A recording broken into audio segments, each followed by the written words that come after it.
क्या आप जानते हैं कि एक ऐसा समय भी था जब यूरोप के सम्राट, दार्शनिक और डॉक्टर खुलेआम यह बात मानते थे कि वैम्पायर सच में अस्तित्व रखते हैं।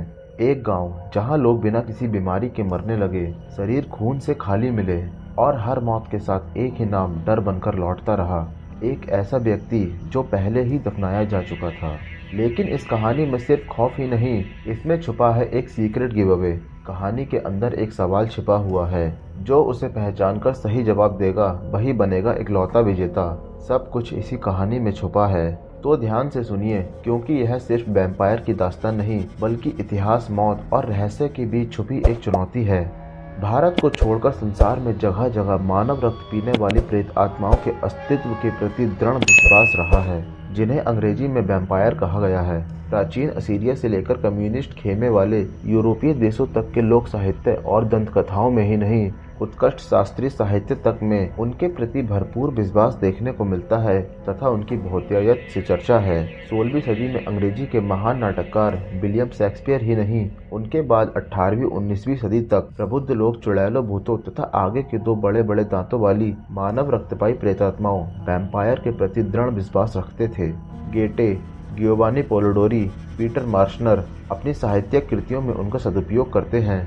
यह माना जाता है कि वैम्पायर रात में आकर जीवित व्यक्तियों, खासतौर से बच्चों तथा स्वस्थ लोगों का खून पी जाते हैं। वैम्पायर के शिकार उनके अजीज और रिश्तेदार होते हैं, फलस्वरूप व्यक्ति की अवश्यभावी मृत्यु हो जाती है।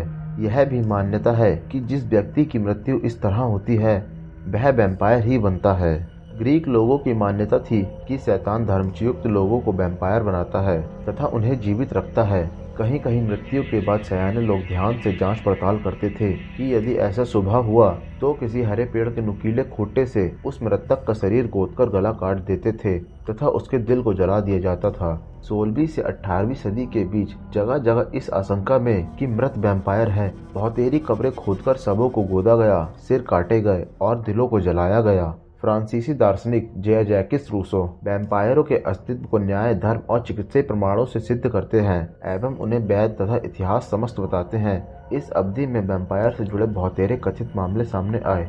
1732 में सर्बिया के गांव मेडिंग्रा, जिसे मेडिगा अथवा मेडविएगा भी कहते हैं, में भारी संख्या में लोगों की मृत्यु हुई, जिसका जिम्मेदार पूरी तरह से वैम्पायर को माना गया है। इसके जांच दल को डेपुटेशन ऑफ बेलग्रेड की संज्ञा दी गई तथा उसे निर्विवाद साक्ष्य के रूप में संपूर्ण यूरोपीय विश्वविद्यालयों और अन्य संस्थाओं ने स्वीकार किया। स्थानीय दंतकथाओं से प्रेरित अंधविश्वासी किसान और जन सामान्य ने ही ऐसे निष्कर्ष नहीं निकाले थे। भयभीत ग्रामीणों की बात जब हैब्सबर्ग सम्राट चार्ल्स चतुर्थ तक पहुंची तो उन्होंने फौज के सम्मानित सर्जनों के दल को जांच के लिए भेजा, जिन्होंने उपयुक्त निष्कर्ष निकाले थे।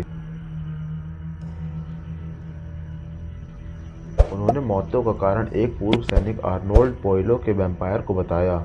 आर्नोल्ड ने शुरू में किसान के बजाय फौजी बनकर तुर्कों के विरुद्ध युद्ध में भाग लेना उचित माना, क्योंकि उसके देश के हंगरी और ट्रांसिल्वेनिया से जुड़े दक्षिणी सरहदी इलाकों पर तुर्कों ने कब्जा कर रखा था। आर्नोल्ड को तुर्की सर्बिया की सीमा के निकट कसोवा में ही ज्यादा तैनात रहना पड़ता था। वैम्पायरों की दंतकथाएं उस इलाके से ज्यादा जुड़ी हैं। बताया जाता है कि तैनाती के बाद आर्नोल्ड पर एक वैम्पायर ने हमला कर दिया तथा उसके शरीर से खून चूसकर उसे मृत मानकर चला गया था, लेकिन सौभाग्य से आर्नोल्ड बच गया। आर्नोल्ड को मालूम था कि उसे जीवित पाकर वैम्पायर फिर आकर उसके जीवित रहने तक रक्तपान क्रिया बार बार दोहराएगा। संयोग से उसने वह कब्र देख ली जहां से वैम्पायर निकला था। उसने वैम्पायर को मारकर कब्र के पास की थोड़ी मिट्टी भी खा ली।